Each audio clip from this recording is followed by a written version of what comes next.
حكايتنا بتبدأ مع بنت عندها 32 سنة وما عملتش أي حاجة في حياتها ولا أي حاجة خالص ولا حاجة واحدة حتى. اسمها اتشيكو، سابت الكلية من سنين طويلة ومن ساعتها أكل ونوم ولعب فيديو جيمز، هم دول الثلاث حاجات وبس طول اليوم كل يوم. وسنة ورا سنة لما بتخرج من البيت بيبقى بس علشان تروح الدكان اللي جنبهم تشتري طلبات. ما اشتغلتش ولا مرة في حياتها ومحدش سألها ولا مرة انت بتشتغلي ايه، يمكن علشان الرد كان معروف للكل. ابوها وامها فاتحين تحت بيتهم دكان بيبيع طيور، او بمعنى اصح في اليابان بنتو، يعني اكل في علب. البيت فوق الدكان على طول، واتشيكو مش مهتمة باللي بيحصل تحت ولا باللي بيحصل فوق، عايشة في اوضتها فوق زي الشبح، لا بتتشاف ولا بتتكلم بس موجودة. وفي يوم اختها الكبيرة فوميكو رجعت البيت، اتطلقت، رجعت تعيش مع ابوها وامها وتساعدهم في الدكان. بس بمجرد ما فوميكو رجعت جو البيت اتغير خالص، بدأت تزن في ودن امها: لحد امتى هتفضلي تصرفي على اتشيكو كده؟ لحد امتى هتفضل عبء على العيلة دي؟ البنت دي باظت خلاص، لازم تقف على رجليها بقى. وبالليل بعد ما بتخلص شغل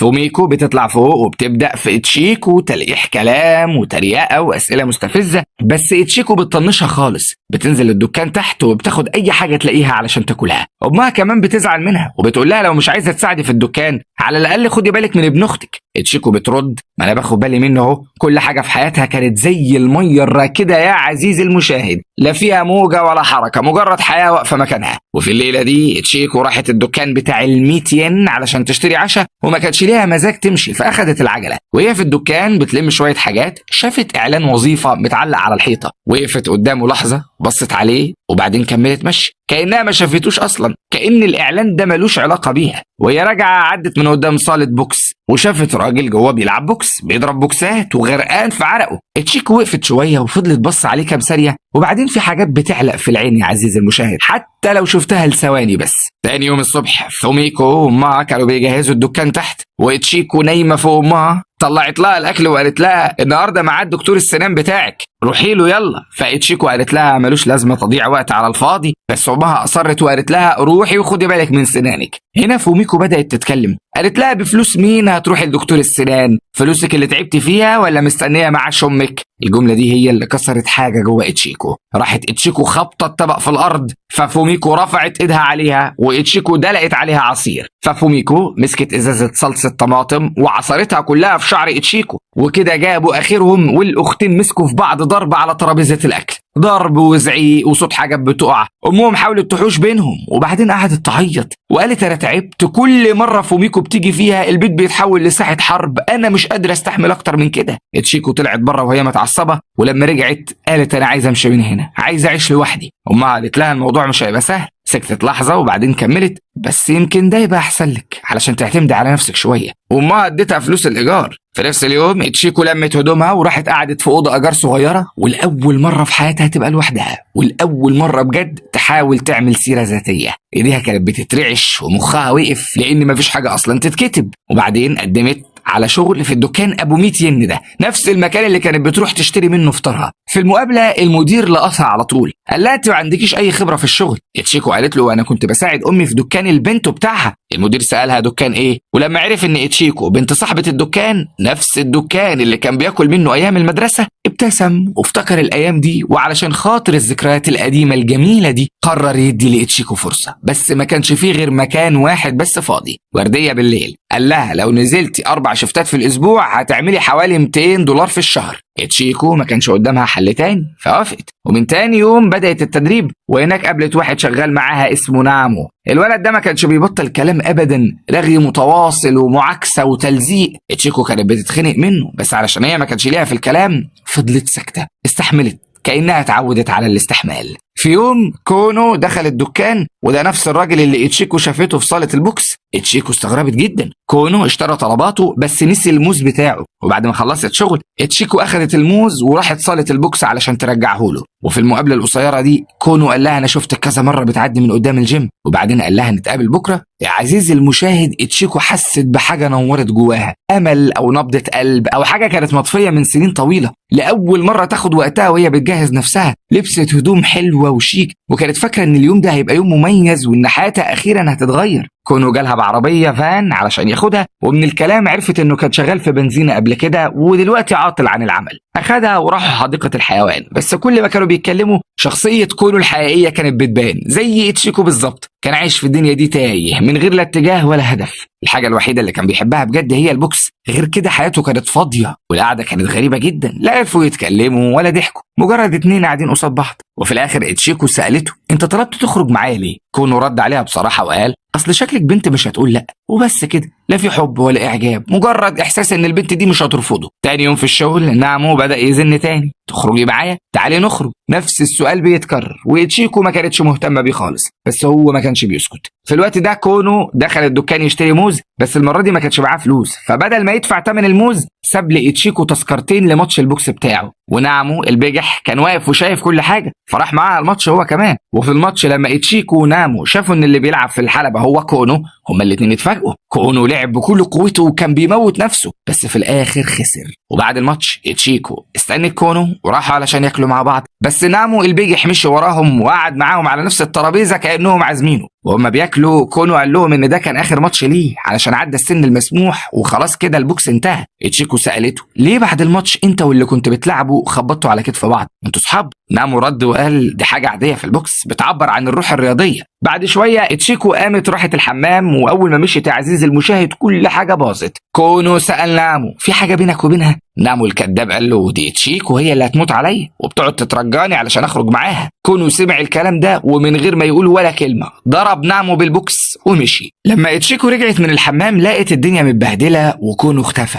نعمو قال لها جاله مشوار ومشي. تشيكو ما كانتش فاهمه حاجه وكانت شربت كتير ووقعت بره من كتر السكر. يا عزيزي المشاهد اللي حصل بعد كده صعب يتقال بس لازم يتقال. نعمو اخدها على فندق واعتدى عليها غصب عنها وهي بتعيط وبتترجى يسيبها. لما تشيكو قاومته ضربها وكمل في اللي بيعمله. انسان كسر انسان تاني من جواه ومن بره كمان. ولما نعمو نام تشيكو ايديها كانت بتترعش وهي بتكلم البوليس وعملت بلاغ فيه، وبعدين رجعت بيتها لوحدها في الضلمه وهي موجوعه ومكسوره. بعد كام يوم لما تشيكو راحت الشغل المدير سالها ما تعرفيش نعمو فين؟ اول ما سمعت اسمه تشيكو اتجمدت مكانها زي الحجر. المدير قال لها ان نعمو كان بيسرق فلوس من الدرج وان العنوان اللي في السيره الذاتيه بتاعته طلع مضروب ومحدش عارف يلاقيه. تشيكو قالت له معرفش هو فين وبس كده. سكوت، بس السكوت ده كان جواه عاصفه بحالها. بعد كام يوم تشيكو وقفت تاني قدام صاله البوكس دي، بس المره دي دخلت جوه. صاحب الجيم اداها ورقه فيها برنامج تخسيس بالبوكس.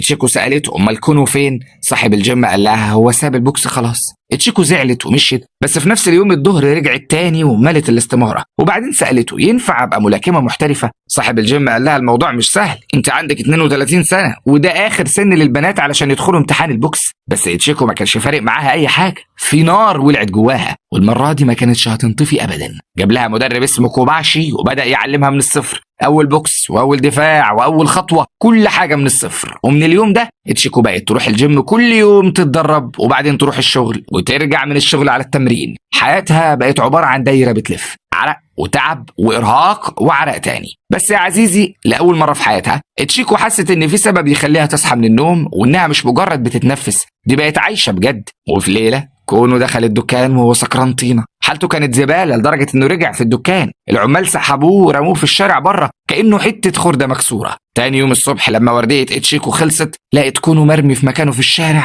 والشتا مغرقه وهو منهار. تشيكو شالته واخدته على بيتها وعملت له شوربه علشان يفوق، وقبل ما تنزل شغلها قالت له خليك هنا براحتك لحد ما تحب تمشي. كونو استغرب وسالها هو انت جايباني بيتك ليه؟ انت ونامو ولسه هتكمل؟ فتشيكو قطعته في النص وقالت له مفيش حاجه بيني وبين نابو ولا كان في حاجه اصلا. ولما تشيكو رجعت من الشغل بالليل كونو كان لسه موجود، بس تشيكو وقعت فجأة من طولها، كانت أخدت برد جامد وسخونية وضعف ورعشة كله مع بعضه. كونو حاول ياخد باله منها وطبخ لها أكل، بس الأكل كان عبارة عن إيه؟ حتة لحمة كبيرة ناشفة جدا مستحيل تتاكل، كأنه طبخ نعل جزمة. بس تشيكو قعدت تضحك وتعيط في نفس الوقت، دموع في عينيها وابتسامة على شفايفها. الأكل كان وحش جدا بس الراجل اللي هي بتحبه كان بياخد باله منها، وساعات ده بيبقى كفاية قوي. تاني يوم الصبح ما كانتش خفت بالكامل بس نزلت راحت الجيم برضه، مستحيل توقف تمرينها. ولما رجعت كونو قال لها انا لقيت شغل ويمكن لازم امشي من هنا، انا كده واقف في طريقك. اتشيكو قالت له بلهفة خليك هنا. وبالليل كونو عمل لها اطباق كتير من التوفو وقال لها انه هيشتغل في بيع التوفو وما عندوش اي حل تاني. تاني يوم كونو راح شغله الجديد وكان يوم اجازة اتشيكو، ففكرت وقالت هعمل له انا الاكل النهارده. نزلت السوق واشترت لحمة حلوة وصرفت فلوس كتير وجهزت الاكل كله باهتمام وحب وامل وقعدت تستناه. بس لما كونو رجع اكل لقمتين اتنين بس وقام نزل راح دكان القصص المصورة.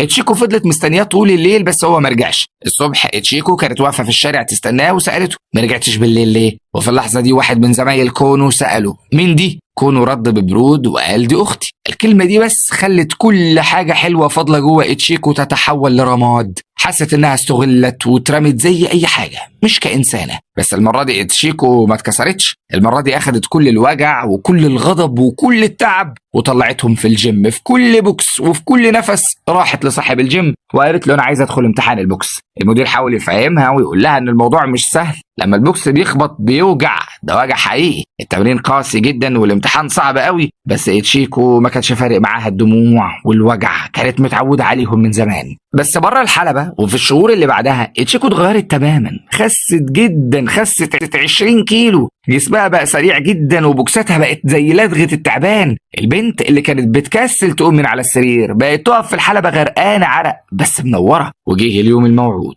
امتحان رخصة البوكس. اول ماتش تجريبي، قلبها كان بيدق بسرعة وايديها بتترعش، بس اتشيكو فضلت واقفة، لعبت ونجحت. حتى المدربين كانوا مصدومين، هل دي هي نفس البنت؟ وفي يوم في الشغل المدير بتاعها اتكلم معاها بقلة أدب. اتشيكو ما فكرتش ثانية واحدة، اديته بوكس وطارت من الشغل في ساعتها. بس اتشيكو ما كانتش ندمانة خالص. وفي يوم كونو كان بيبيع التوفو وبيعدي من جنب الجيم، بص من الإزاز وشافها. اتشيكو كانت بتتمرن وبتتدرب بوكسات سريعة ودقيقة وقوية. كونو اتسمر مكانه، هي دي اتشيكو البنت اللي ما كانتش بتقوم من السرير. وبالليل لما اتشيكو رجعت بيتها لقيت ابوها واقف بره. راحوا اكلوا مع بعض وابوها قال لها ان امها وقعت ورجلها اتكسرت وانه بيحاول يمشي الدكان لوحده بس مش قادر، العماله عندهم قليله.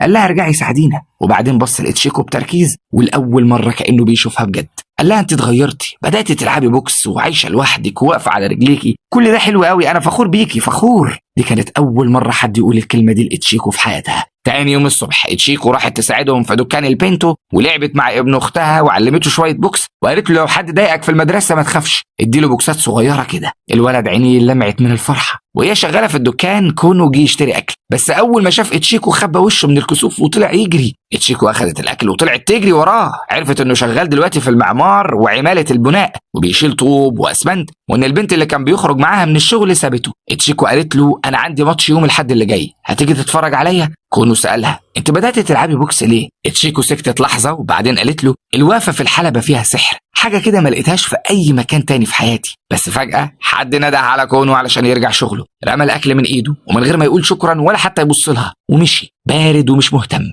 زي ما كان دايما. اتشيكو فضلت بصله وهو بيمشي ووقفت لحظه وبعدين لفت ورجعت. المره دي ما مشيتش وراه، المره دي قررت ان مفيش جري ورا حد تاني، خلاص هتعيش لنفسها وبس والتحضير لماتشاتها. اتشيكو حطت كل طاقتها في التمرين، جري مسافات طويله في الشوارع وفي الحواري وفي الشمس وفي المطر، ساعات طويله من التدريب كل يوم بتكسر حدودها وبعدين تعدي الحدود دي اكتر واكتر.